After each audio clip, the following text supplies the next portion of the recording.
여러분 안녕하십니까? 부동산 학개론 한동균입니다. 자, 이번 시간은 저번 시간에 우리가 토지 용어를 우리가 좀 배우시다가 말았는데요. 자, 이 토지 용어는 매년 출제되는 상당히 중요한 부분이죠. 자, 이 토지 용어는 거의 매년 우리가 출제되는 상당히 중요한 부분인데, 그 중에서 이 토지가 실제로 이용되고 있는 용도에 따라 우리가 지역을 분류를 하게 되는데, 자, 여러분 교재 22쪽이 되겠습니다. 자, 교재 22쪽이 되시면은 용도에 따라 지역을 크게 분류를 하죠. 자, 이 크게 분류를 하는 것을 대분류라고 합니다. 대분류. 크게 분류한다. 이 대분류를 의미하는 그러한 개념입니다. 자, 이 용도적 지역을 우선 분류를 하는데, 이 택지지역,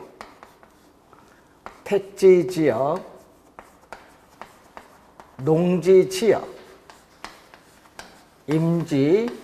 임지지역으로 이렇게 분류를 합니다. 자, 임지지역은 지목이 임야입니다. 산. 자, 지목이 임야 산인데, 이 산을 택지를 조성해서 대규모 아파트 단지를 조성한다. 이때 용도적 지역의 전환이라고 하는데, 또는 농지는 감정평가상의 용어인데 지목이 전답 과수원이에요. 지목 자체가 전은 밭이죠. 답, 논이고 과수원입니다. 자, 이 지목이 전답, 우리가 과수원이 농지죠. 그래서 이 전지지역, 답지지역, 과수원 지역인데, 자, 여기서 전답을 수용을 해서 또 택지를 조성해서 대규모 또 아파트를 지을 수 있습니다. 이렇게 임지지역, 농지지역, 택지지역 등 용도적 지역, 이 상호 간에 용도가 변경 중에 있는 지역의 토지를 후보지라는 용어를 사용한다. 후보지. 그래서 이 후보지라는 용어가 또 시험 지문에 또 자주 출제를 하고 있는 내용이죠. 당연히 용어가 어렵기 때문에 출제를 많이 한다. 후보지, 이행지 개념이 우선인데, 그 중에서도 후보지 개념이 더 중요하다는 것을 꼭 기억을 해 두셔야 되겠습니다. 자, 후보지 용어가 좀 어렵죠. 여러분 신도시를 개발하기 위해서 임야나 전답을 수용해서 택지를 조성할 때, 이때 우리는 후보지 개념을 사용한다, 이런 얘기죠. 이행지는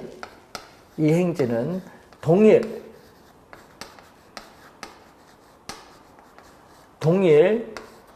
용도적 지역 내. 자, 동일 용도적 지역 내죠. 그 내라는 용어가 꼭 들어가는데, 자, 예를 들어서 택지 지역 내에 하면은 요 안으로 오는데, 이 주택 지역 또는 주거 지역이죠. 주택 지역, 주거 지역, 상업 지역, 공업 지역이 있죠.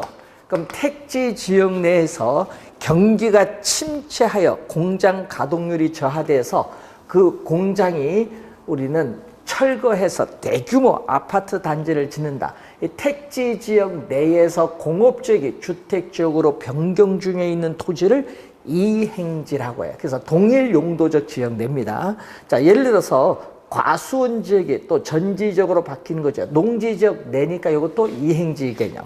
자, 그런데 신도시를 개발하기 위해서 우리는 이 밭이 주택지역으로 간다. 이것은 용도적 지역이 다르죠. 전지지역은 농지지역이고 주택지역은 택지지역이니까 용도적 지역이 다르면은 무슨 개념? 후보지 개념이라는 거죠. 후보지, 이행지 개념이 또 상당히 중요한 용어라는 걸 기억해 두시고요. 자, 선하지는, 선은 고압선 아래에 있는 토지죠. 그래서 고압선 아래에 있는 토지는 정상적인 토지 가격에 비해서 가치가 하락합니다. 감가가 발생을 한다는 내용이죠. 자, 그리고 권리 관계에 따라서 우선 구분하는데, 여러분 23페이지에 보시면은 포락지가 나오죠. 자, 여러분이 포락지는 최근에 계속 출제가 되고 있는 그런 또 용어로서 또 물과 관련이 있어요. 포가 물수변자죠. 자, 포락지 하면은 이 지적 공부에 등록된 토지가 강물이나 냇물 등에 의해서 침식을 당해요. 물이 흘러가면서 침식을 당해서 수면 밑으로 잠겨버린 토지를 우리는 포락지라는 용어예요. 수면 밑으로 잠긴 토지를 포락지라는 용어를 사용을 하고요. 그리고 주의를 해야 될 것은 빈지와 또 구분을 좀 해두셔야 되는데, 빈지는 바닷가라고 하죠. 공유수면 관리 및 매립 등에 관한 법률에 의해서 바닷가라고 하는데, 이 빈지는 바닷가다. 즉 육지와 해변 사이에 있는 토지를 우리가 일컬어서 빈지라고 하는데, 그래서 법적으로는 육지와 바다 사이에 있는 해변에 있는 토지를 의미하기 때문에 법적으로는 소유권은 인정되지 않지만은 실제 우리가 이용 실익은 많은 토지를 말하죠. 자, 여러분 만조, 수위선. 자, 여러분 서해안에 있어서 물이 들어오죠. 이 만조, 수위선으로부터 이 지적 공부에 등록된 이 지역, 요 사이에 있는 요 땅을 빈지, 바닷가라고 한다. 바닷가. 이 빈지의 개념을 의미하겠죠. 자, 여기에서 법지는 빈지와 반대되는 개념으로서 법적으로는 소유권은 인정되지만 실제 이용함으로써 얻는 실익은 거의 없는 토지를 말합니다. 자, 여러분 토지를 보게 되면, 자, 이 부분이 우리가 토지죠. 토지인데, 자, 이때 여러분이 여기 주택도 있고, 자, 밑에 또 주택도 있겠죠. 이때 택지의 유효지표면 이 경계, 택지는 수평 투영면상의 유효지표면 경계와 그 인접된 이 경사진 부분에 있는 토지를 법지라고 하는데, 문제는 이 토지의 경사진 부분의 토지니까 토지 붕괴를 막기 위해서 뭐를 설치하죠? 축대를 설치를 하겠죠. 축대를 설치를 하게 되는데, 그때 여러분이 요 법지는 경사진 부분의 토지이기 때문에 측량 면적에도 포함되고 소유권은 인정되지만 실제 이용함으로써는 이익은 거의 없거나 적은 토지를 법지라는 용어를 사용한다라는 정도 우선 확인을 해 두시면 되겠습니다. 자, 휴한지는 농지 등에 있어서 땅의 힘, 지력 등을 회복하는 것을 목적으로, 지력 회복 등의 목적으로 뭐를 한다? 우리는 정상적으로 쉬게 하고 있는 토지를 휴한지라는 또 용어를 사용합니다. 자, 23페이지에 우리가 한번 보시면 되겠고, 자, 토지 특성은 자연적 특성과 인문적 특성으로 크게 또 나눠보는데, 이 자연적 특성 자체는 토지 자체가 자연적으로 주어져 있는 물건이죠. 토지가 이 자연적으로 주어져 있는 물건 그 자체 원초적, 그 토지가 자연적으로 주어져 있는 물건 그 자체 원초적, 본래적으로 가지고 있는 특성을 자연적 특성이죠. 자, 그러면 또 우리 시험 문제에서는 이 자연적 특성에 관련된 내용에서 또 우선 토지 특성에서 또 매년 출제를 하고 있는 부분인데 상당히 우리 중요한 그러한 특성입니다. 자연적 특성에서 계속 출제를 하고 있다. 정답을 묻고 있다는 걸 염두에 두시면서, 자, 부동성이죠. 여러분, 안일부, 움직일 동, 움직이지 않는 특성이다, 이런 얘기입니다. 토지의 지리적 위치 그 자체는 고정되어 있기 때문에 인간의 어떠한 힘을 이용해서라도 토지의 지리적 위치 그 자체는 이동시킬 수 없다. 비이동성을 나타냅니다. 비이동성인데 동산은 움직이는 물건이니까 이동성이 있죠. 따라서 부동산과 동산을 구별하는 근거가 된다. 이 부동성은 부동산과 동산을 구별하는 근거가 되고, 또 부동산 활동 및 부동산 형상을 국지화시킨다. 이러면 국지화라는 것은요, 토지가 속해 있는 지역, 자, 토지가 속해 있는 지역 범위, 토지가 속해 있는 지역 범위 내로 국한된다. 자, 토지가 속해 있는 토지가 속해 있는 지역 범위 내로 국한된다. 이것을 국지화라고 한다. 국지화. 토지가 속해 있는 지역 범위 내로 국한된다는 그러한 내용이죠. 국한된다. 자, 그러면은 우리가 국지화라는 그러한 용어를 우선 염두에 좀 두셔야 되겠죠. 토지가 속해 있는 지역 범위 내로 국한된다. 그래서 토지 가치에 영향을 미치는 그 토지가 속해 있는 지역, 우리 요인이 있겠죠. 뭐 주거 지역이냐 상업 지역이냐, 이 지역 요인에 대한 분석이 필요하다. 토지 가치에 전반적인 영향을 미치는 지역 요인에 대한 분석의 필요성이 나타나죠. 자, 그리고 토지 거래 시에는 토지 대장, 임야 대장, 지적도, 임야도, 항공사진 이러한 각종 자료를 수집해서 분석하는 것을 정보 활동이라고 하고, 그리고 또 뭐가 있다? 토지가 속해 있는 현장에 가서 확인하는 것을 임장이라고 하죠. 토지가 속해 있는 지역에 가서 확인을 한다. 우리는 임장 활동이죠. 그래서 부동산 활동을 정보 활동과 임장 활동으로 만드는데 31회 시험은 또 임장 활동이 부동성인데 출제를 또 31회 시험에 출제를 이 지문을 또 출제를 했습니다. 자, 부동성과 관련된 그러한 내용이죠. 그 외에 여러 가지가 있습니다. 위치가 고정되었기 때문에 중앙정부나 지방자치단체의 제도적 규제의 대상이 되기가 쉽다는 그러한 내용이 되겠죠. 우선 용어, 부동성이라는 용어 우리가 기본적 개념 한번 확인해 보는 거고요. 자, 두 번째는 부증성이라는 용어죠. 자, 부증성은 증가할 증입니다. 자, 자연적으로 주어진 토지에 노동 비용과 같은 생산비를 투입을 하여도 토지의 절대량 면적은 결코 증가시킬 수 없다. 증가가 안 된다는 얘기죠. 그래서 비생산성이죠. 비생산성, 이 면적에 있어서의 유한성을 말한다. 면적에 있어서의 유한성을 의미한다. 자, 면적에 있어서의 유한성을 의미한다. 유한. 자, 토지의 면적이 유한하기 때문에 뭐가 발생하죠? 희소성이 나타난다.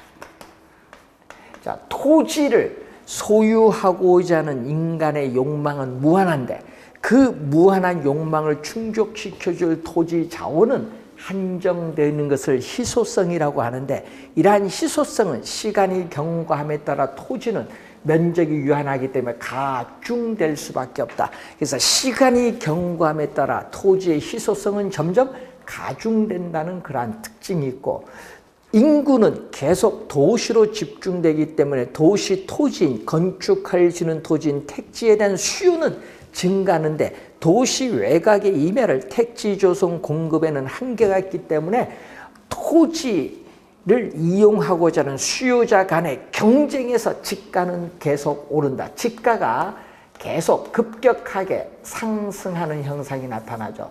집가가 급격하게 상승하는 현상으로 인해서 건물이 점점 고층화된다. 자, 시험 문제 제일 많이 나오죠. 건물이 점점 고층화되는 것을 집약화라는 용어를 사용한다. 집약화. 도시에서 건물이 점점 고층화되는 것을 집약화. 시험 문제에 많이 출제가 되는 용어가 집약화를 의미하겠죠. 자, 20 우리가 관련해서 9회 시험에도 출제를 한 용어죠. 집약화. 그리고 또 31회 시험에도 또 출제한 용어입니다. 집약화. 건물이 도시에서 고층화된다. 왜? 가격이 비싸니까. 집약화라는 용어 좀 잘 기억을 좀 우선 해두셔야 될 용어가 되겠습니다.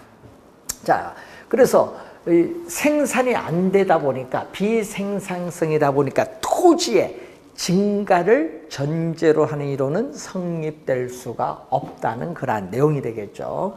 자, 그리고 또 영속성이 있습니다. 자, 시간이 경과하여도 토지를 사용하여도 토지는 소모되거나 마멸되지 않는다. 토지는 소모되거나 마멸되지 않는 특성을 말하죠. 따라서 비소모성이라고 하는데, 그래서 토지 자체는 비소모적 재화이다. 자, 이 비소모적 재화이기 때문에 어떻게 돼요? 토지의 소모를 전제로 하는 이론이나 사고방식은 토지에는 적용되지 않는다. 그래서 비소모적 재화이기 때문에 물리적 측면에서 토지를 사용하도록 어떻게 돼요? 소모가 되지 않기 때문에 물리적 측면에서의 토지에 감가상각 이론은 적용되지 않는다는 거죠. 자, 그래서 토지는 사용하더라도 소모되지 않기 때문에 가치에 소모가 없죠. 그래서 가치의 보존력이 우수하다. 자, 가치의 보존력이 우수합니다. 그렇기 때문에 토지에 대한 투자자의 선호를 높게 하면서 부동산 관리의 부동산 관리의 중요성을 높게 하는 이유가 되어지기도 하죠. 자, 그래서 이러한 영속성으로 인해서 토지를 소유함으로써는 이익은 바로 토지 가격 상승에 따른 이익이고, 또 토지 이용, 토지 소유자가 토지를 이용함으로써 얻는 이익이 있겠죠. 이 두 이익은 분리가 가능하다. 토지 소유자가 토지를 이용하지 않고 다른 사람으로 이용토록 할 수가 있다는 얘기죠. 그렇기 때문에 토지에 대한 임대차 시장이 발달한다. 자, 토지에 대한 임대차 시장. 자, 토지에 대한 임대차 시장이 발달한다. 임대차 시장이 발달한다는 게 바로 영속성과 관련이 있습니다. 자, 토지는 위치가 고정되어 있고 토지마다 지형, 지세, 집안의 상태가 다 다르기 때문에 물리적으로 동일한 토지는 오직 하나밖에 없다는 특성을 개별성이라고 하죠. 개별성. 그래서 다 다르다. 이질성이죠. 동질성. 비대체성이라고 해요. 대체가 어렵죠. 그래서 토지 시장에서의 토지 상품 간의 물리적으로 토지의 대체는 우리가 어렵기 때문에 완전한 대체 관계를 제약한다. 토지 시장에서의 토지 상품 간에 있어서의 완전한 대체 관계를 제약한다. 자, 그래서 시험 문제는요, 토지 특성으로부터 파생된 요 특징이 중요하다는 걸 항상 염두에 두시고, 앞 글자 따고 암기하시면 안 돼요. 영계, 이런 식으로 암기하시면 안 된다는 거. 파생되는 특징을 잘 연결을 시켜야 됩니다. 자, 그리고 토지는 다 다르기 때문에 토지 상품 간의 비교가 어렵다. 비교가 어렵다는 거죠. 자, 그리고 우리는 토지 상품은, 일반 상품은 표준화가 되어 있지만은 토지 상품은 다 다르다 보니까 표준화가 어려워요. 비표준화가 나오죠. 그래서 우리는 동일 시장, 동일 시점 내에서 우리는 한 가지 물건에 한 가지 가격이 성립한다는 거. 한 가지 물건, 일물, 한 가지 가격, 일가인데 한 가지 물건에 한 가지 가격이 성립한다는 일물 일가의 법칙이 성립을 하지 않는다는 거죠. 자, 개별성으로 인해서 그렇죠. 그렇기 때문에 이 토지, 우리가 가격, 토지에 있어서의 가격이라든지 이 수익 등을 뭐한다? 개별화시킨다. 다 다르기 때문에 개별화 시키고 또 구체화시키면서 구체적으로 접근한다. 이 개별화시키기 때문에 개별 분석을 하게 된다는 얘기죠. 개별 분석.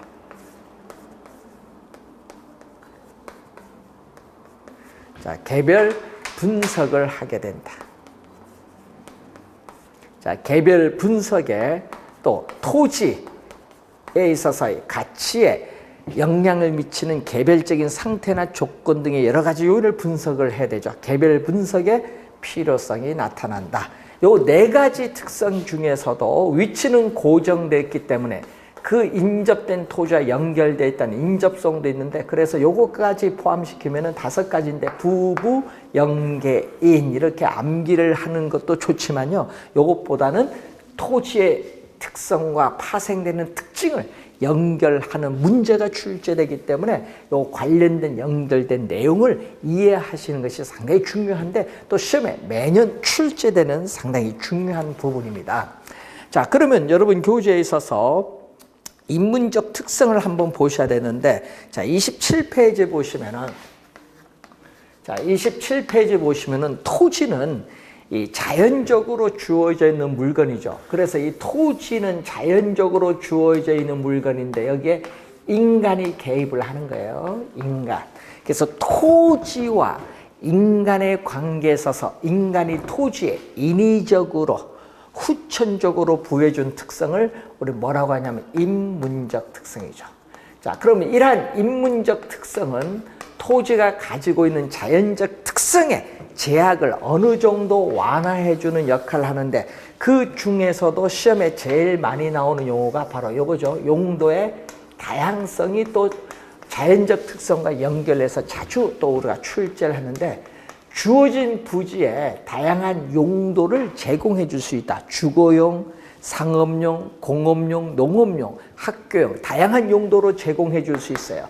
그럼 그 다양한 용도 중에서 어떤 용도로 이용해야 토지를 효율적으로 이용할 수 있고, 그 토지 이용으로부터 최대의 수익을 올릴 수 있느냐, 이걸 전문용어로 뭐라고 하냐면 최유효용입니다. 자, 여러분 부동산에만 나타나는 용어죠.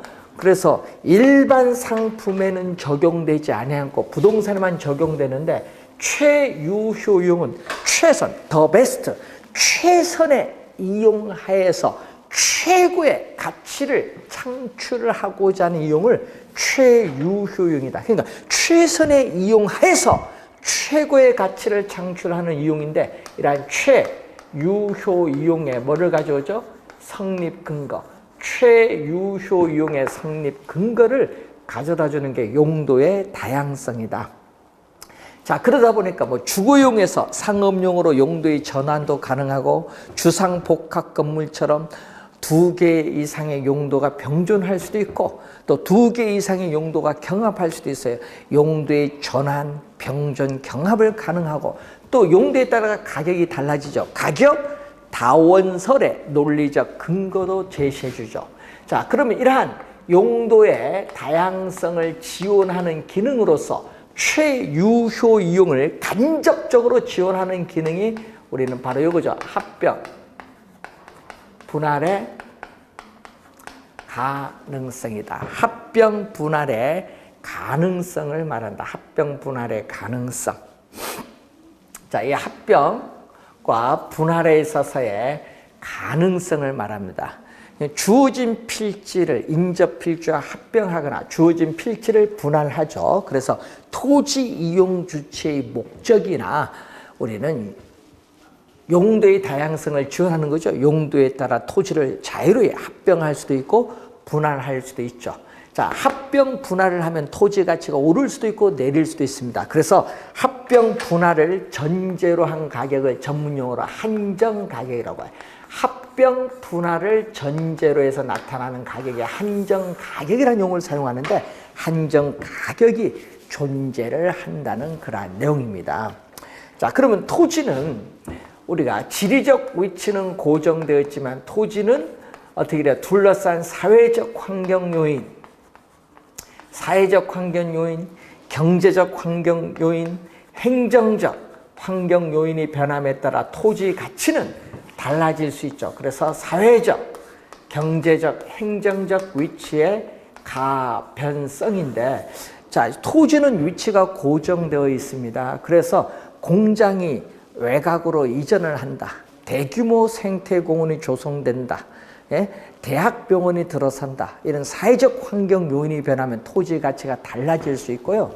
자, 그리고 경제적 환경 요인, 요즘 뉴스 보면 뭐 GTX 얘기가 많이 나오고 있는데, 자, 이때 이 교통 체계가 신설되거나 확장이 되면은 접근성이 좋아지기 때문에 토지 가격이나 주택 가격이 오르죠. 이런 건 경제적 위치의 가변성입니다. 자, 그린벨트 개발 제한구역이 해제되면서 개발의 가능성이 나타나면서 토지 가격이 급등한다. 이건 행정적 위치의 가변성이라고 하죠. 자, 이런 특성 외에 뭐 고가, 부동산은 일반 상품에 비해서 가격이 비싸다. 그래서 금융기관의 융자를 필요로 하는 뭐 고가성의 특징도 가지고 있죠. 그리고 부동산에 투자한 자본은 단기간에 회수하기가 어렵다는 투자의 고정성도 나타납니다. 그렇기 때문에 의사결정 시에 장기적 배려를 필요로 한다는 그러한 내용이 되겠죠. 자, 그래서 여러분 교재 28쪽까지 기본적인 설명을 했는데 토지의 자연적 특성, 매년 출제되는 중요한 부분이다. 이렇게 보시면 되겠습니다. 자, 여러분 교재 29쪽에 가면은 경제이론인데 생산자 입장에서 우리가 생각하는 것은 팔려고 시장에 내놓는 거, 만들어서 내놓는 걸 공급이라고 하고, 자, 소비자 입장에서 물건을 사고자 하는 것을 전문용어로 수요죠. 그래서 이 공급과 수요가 우리가 시장에서 만나서 뭐가 결정이 되냐면은 가격이 결정되면서 교환이 이루어지는 장소가 시장이죠. 그래서 시험 문제는 경제에 있어서 수요 공급이죠. 노동시장이든 외환시장이든 주식시장이든 부동산시장이든 하여튼 이 수요 공급에서 가격이 결정되는 원리가 상당히 중요한데, 자, 그러면 이 소비자 입장에서 수요라는 것은 일정 기간입니다. 자, 일정 기간. 이 기간이라는 용어가 중요한데 일정 기간에 구매력, 일정 기간에 구매력, 물건을 구입을 할 수 있는 능력이죠. 구매력을 갖추고 상품을 사고자 하는 욕구를 수요라고 해요. 수요. 사고자 하는 욕구.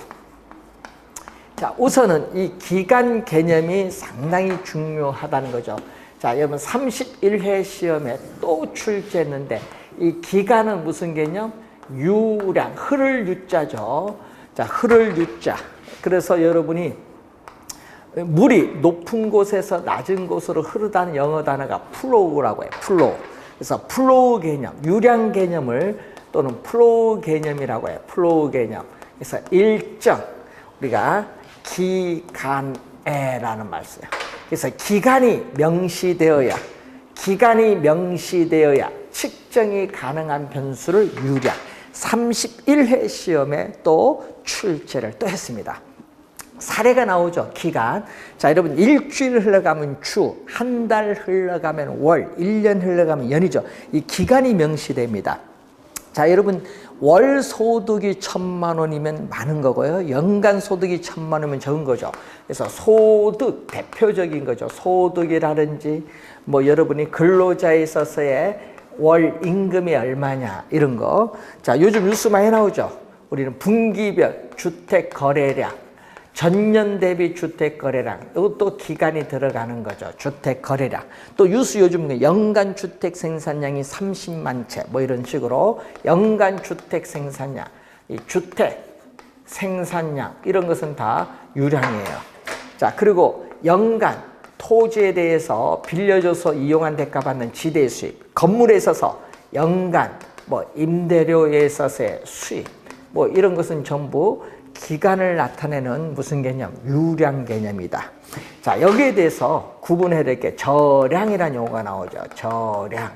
그래서 유량, 저량 개념은 24회까지는 자주 나왔다가 최근에 6년간 출제하지 않았다가 31회 시험에 또 출제를 했어요. 31회 시험에. 자, 저량은 스톡이죠. 자, 저수지에 고여있는 물은 흘러가지 않고 멈추어져 있다. 멈추어져 있듯이 시간도 멈추어졌다는 의미예요. 그래서 스톡 개념이다. 그래서 일정은 시점에, 시간도 멈추어지는 것을 시점으로 표현합니다. 일정 시점에. 그래서 시점이 명시돼야 측정이 가능한 변수를 저량 개념인데, 자, 여러분이 올해 지문에 여기 나왔죠. 통화량. 통화량은요, 현재 시점 전국에 풀린 돈이 얼마냐? 현재 시점 우리나라의 외채 얼마냐? 현재 시점. 자, 현재 시점 우리나라의 국가의 재산, 국부가 얼마냐? 현재 시점 우리나라의 인구가 5,200만 명 인구죠. 현재 시점 이런 거 현재 시점 인구라든지 현재 시점 전국의 미분양 주택의 수를 주택 재고량이라고 하고 현재 시점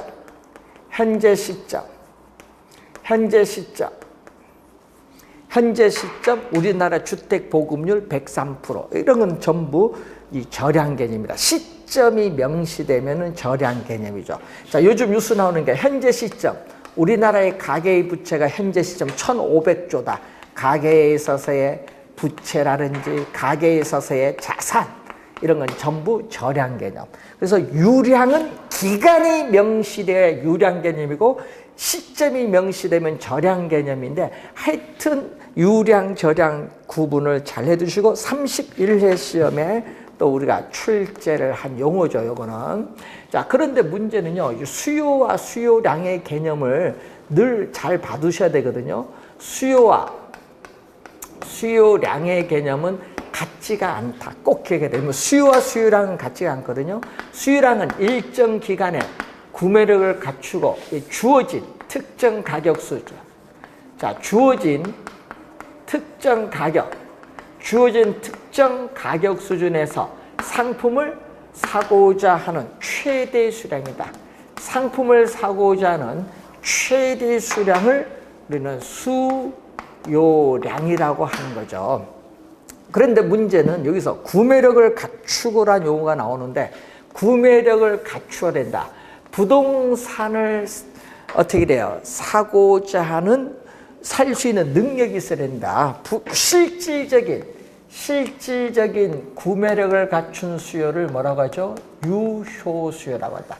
이 실질적인 구매력을 갖춘 수요를 유효수요인데 이 구매력을 구성할 때는요. 소득 중에서 소비하고 남은 금액을 저축하죠. 이 저축한 금액에다가 또 부동산은 고가의 상품이기 때문에 일정한 자금은 융자를 받아야겠죠.